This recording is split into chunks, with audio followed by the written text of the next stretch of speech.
In the ever-evolving world of modern warfare, students at IIT Kanpur have developed an armed robot that is designed to assist our men in uniform. Priced at rupees 20 lakhs, the battery-operated Swan M2 robot is programmed to help in hazardous situations and is now ready to manufactured for commercial purposes. Take a look at this report for more.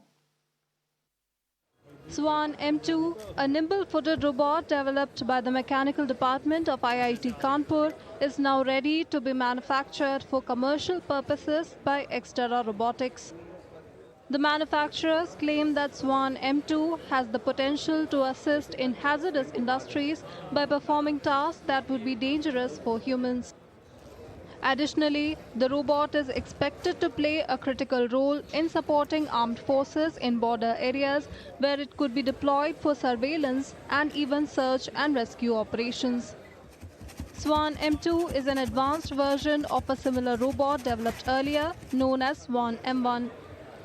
So swan M1 जो था उसके पास केवल legs थे, वो केवल एक जगह से दूसरे जगह तक बस मोबाइल प्लेटफॉर्म की तरह मूव कर सकता था. बट अभी तक क्या था कि इंडस्ट्रीज़ में कई सारे ऐसे यूज़ केस है जहाँ पे जाके कुछ टास्क करने पड़ सकते हैं, जैसे डोर खोलना हो सकता है या कोई चीज़ पिक एंड प्लेस करना हो सकता है. तो इसमें नया ये है कि हम लोगों ने एक रोबोट आर्म कोबॉट C1 बनाया है जो कि उस पर अटैच करके कोई भी मैनिपुलेशन टास्क करना हो वो कर सकता है इंडस्ट्री में. और बॉर्डर एरियाज़ में ये इंस्पेक्शन के पर्पज़ से भी यूज़फुल है. पेट्रोलिंग हो गया, एक मिलिट्री पर्सनल हमेशा पूरा बॉर्डर एरिया में एक तरह से गश्त लगाता रहता है, उस जगह पे उनको हेल्प करने के लिए ये रोबोट असिस्ट कर सकता है और वहाँ से सारे विजुअल फीडबैक्स दे सकता है. Avinash Bhaskar says in addition to assisting in patrolling duties, Swan M2 will also be useful in terror situations like a hostage crisis.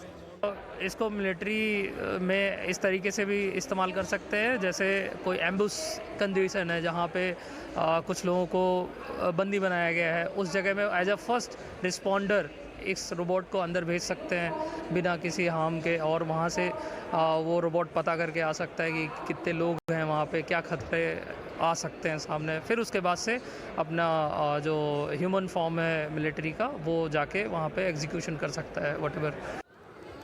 The robot has been designed to additionally perform critical tasks in some hazardous industries.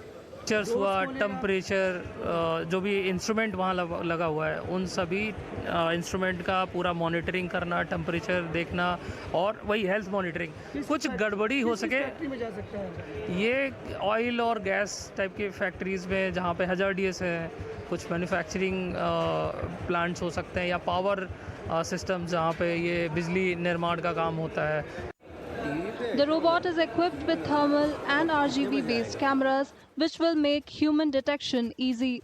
It can also carry a payload of 5 kilograms. The battery-operated robot will cost 20 lakh rupees.